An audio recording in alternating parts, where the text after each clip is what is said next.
Assalamualaikum warahmatullahi wabarakatuh. Selamat datang di channel NAS Videos.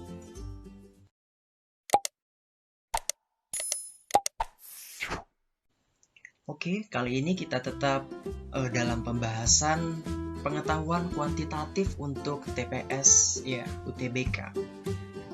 Untuk topiknya kita sekarang fokus di ini ya, biasanya topik di pilihan 1, 2, 3 saja yang benar. Oke, seperti apa soalnya?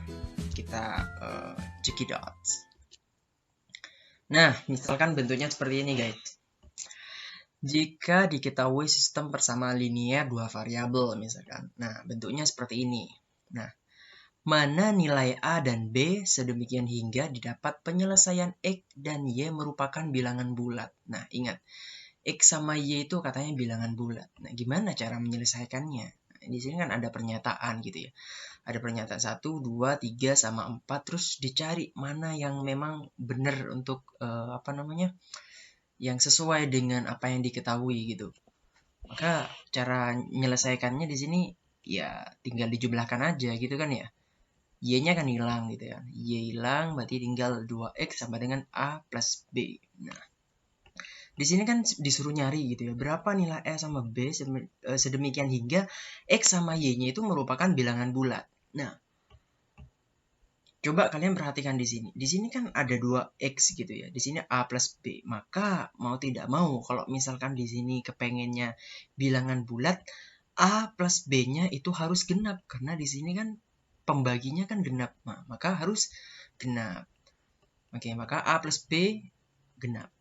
Maka yang pernyataan 1 itu ya. Yang pernyataan 1 berarti ini kan benar gitu ya.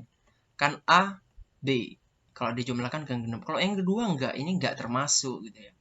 Kenapa? Ini kan kalau dijumlahkan ganjil. Yang 3 ganjil tambah ganjil genap, ini masuk. Yang keempat enggak. Nah, berarti jawabannya 1 sama 3 aja. Kan A plus B-nya harus genap nanti supaya ketemu ya, ketemu A-nya sama B-nya itu bulat. Oke, next. Mana yang pasti merupakan kelipatan 5 apabila 2K plus 3 adalah kelipatan 5. Nah, di sini diberikan pernyataannya dari 1 sampai 4. Berarti kan gini, kuncinya kan ada di 2K plus 3 gitu. Nah, ini adalah kelipatan 5. Ingat, ini adalah kelipatan 5. Nah, yang pasti katanya dari pernyataan ini mana aja. Berarti kita harus merubah bentuk modelnya gitu kan. Merubah pemodelannya. Ini kan 2K plus 8 saya ubah bentuknya kayak gini. Supaya apa? Yang 2K plus 3 kan udah jelas ya kelipatan 5. Yang 5 ini kan kelipatan 5 berarti ini benar. Terus yang kedua, nah, ini saya ubah bentuknya seperti ini. 4K plus 1 saya ubah bentuknya 2. Nah, pokoknya dicari ininya ya 2K plus 3-nya gitu ya. Ini kan udah pasti kelipatan 5 gitu kan. Terus dikurangi kelipatan 5, itu juga kelipatan 5. Nah, yang nomor 3 ini juga sama. Saya ya bentuknya 2K plus 3. Itu bentuk utamanya. Semuanya harus diubah seperti itu. Dikurangi 5 ini kan udah sama jenisnya kan. Berarti ini juga kelipatan 5. Nah, yang ini juga sama. Pembentuknya ini dulu yang utama 2K plus 3 terus dikali 3 supaya ininya sama. Nanti ujung-ujungnya plus 5. Berarti kan semuanya ini adalah pasti kelipatan 5. Berarti jawabannya adalah semua pilihan benar. Next. Nah, di sini ada soal koordinat kartesius. Mana kuadran yang dilalui oleh garis Y katanya. Y-nya kan 3X plus 6. Nah, kalau bicara kuadran, maka kita membutuhkan koordinat kartesius. Kita gambar dulu koordinat kartesius. Di sini sumbu X, di sini yang vertikal sumbu Y. Nah, sekarang apa yang harus kita kerjakan? Nah, untuk gambar dulu garisnya kayak apa. Maka kita butuh bantuan yang memotong sumbu Y. Kalau memotong sumbu Y kan X-nya sama dengan 0. Ganti kalau X-nya sama dengan 0, Y-nya kan pasti 6 gitu kan ya. Next, berarti di sini 0,6. Nah, 0,6 kita gambar titiknya dulu. Letakkan titiknya berarti kan di sini. 6 gitu. Oke, selanjutnya, kalau kita memotong sumbu Y maka memotong sumbu X, maka Y-nya sama dengan 0. Nah, kalau Y-nya sama dengan 0 nanti, nah 6-nya dipindah ke kiri kan jadi ketemu nanti X-nya min 2. Berarti kan titiknya min 2,0. Nah, digambar aja. Maka tinggal tarik garisnya. Lah, maka kuadran mana yang udah dilalui oleh garis ini? Garis 3X plus 6. Maka kan kalau kita lihat kuadran ini, kuadran 1, kuadran 2, kuadran 3, kuadran 4. Maka mana aja yang udah dilalui? Yang pasti kan 1, kan 2 sama 3, 4 enggak gitu ya. Berarti jawabannya 1, 2, 3 saja yang benar. Gitu ya. Oke, lanjut. Nah, misalkan bentuknya seperti ini. Maka yang bernilai positif apabila, ini yang diketahui.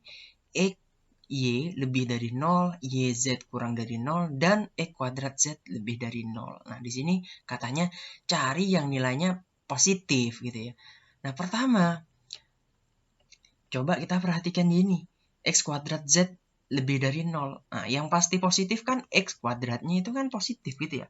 Maka positif di sini dikali positif, seharusnya Z-nya positif. Ini kan lebih dari 0, maka Z-nya positif. Nah, positif dikali positif, kan ini kan pasti positif, X kuadratnya. Z maka harus positif, karena di sini hasilnya lebih dari 0. Nah, oke, udah ketahuan satu, Z-nya positif, maka kita ngelangkah ke sini. Kalau Z-nya positif, ini kan kurang, maka di sini Y-nya harus negatif, kan negatif kali positif, hasilnya kurang dari 0 gitu ya. Maka Y-nya ketahuan negatif. Nah, Y di sini ketahuan negatif. Sedangkan tandanya di sini menunjukkan lebih dari 0. Nah, maka gimana X-nya? Maka X-nya di sini harus negatif juga. Nah, udah ketahuan dong. Oke, yang pertama. Di sini positif ya. Y sama Z. Y-nya negatif, di sini positif. Positif, negatif, positif berarti negatif. Salah gitu ya. Terus yang kedua. Ini negatif dikuadratkan positif, negatif dikuadratkan positif juga, Z-nya positif, maka ini benar. Ya enggak sih? Oke, lanjut next. Yang ketiga, X-nya ini negatif, Y-nya negatif kuadrat jadi positif, Z-nya positif, negatif, positif, sama positif. Salah gitu ya, hasilnya negatif. Nah, ini negatif pangkat 3 ini negatif, Y pangkat 3 negatif, negatif kali negatif, positif, Z-nya kan positif. Dibagi berarti positif bagi positif, positif juga. Maka yang positif itu adalah 2 sama 4. Oke ya. Berarti jawabannya yang ini tadi C, 2 sama 4 saja yang benar. Oke, next. Gimana kalau misalkan bentuknya seperti ini? P plus Q-nya itu R. Pertanyaannya, mana yang bernilai sama dengan 1? Nah, tinggal diubah-ubah aja gitu ya. Yang ini kira-kira P min R. Kalau P min R kan min Q gitu ya. Ini dipindah saja gitu ke sini kan jadi negatif gitu ya R-nya. Ya. Maka kan jadi min Q per Q. Jadi salah gitu ya. Terus yang kedua, R min Q gitu ya. R min Q kan Q-nya ini kan yang dipindah ke kanan jadi negatif. Berarti kan maka R min Q kan sama dengan P gitu ya. P bagi P 1. Berarti ini benar. Lanjut. Q plus R. Nah, ini salah ya, jelas salah gitu. Q plus R. Q plus R ya. Nggak mungkin kan di sini kan nilainya nanti pasti negatif. Oke, yang nomor 4. Berarti kan P plus Q. P plus Q kan udah diketahui R.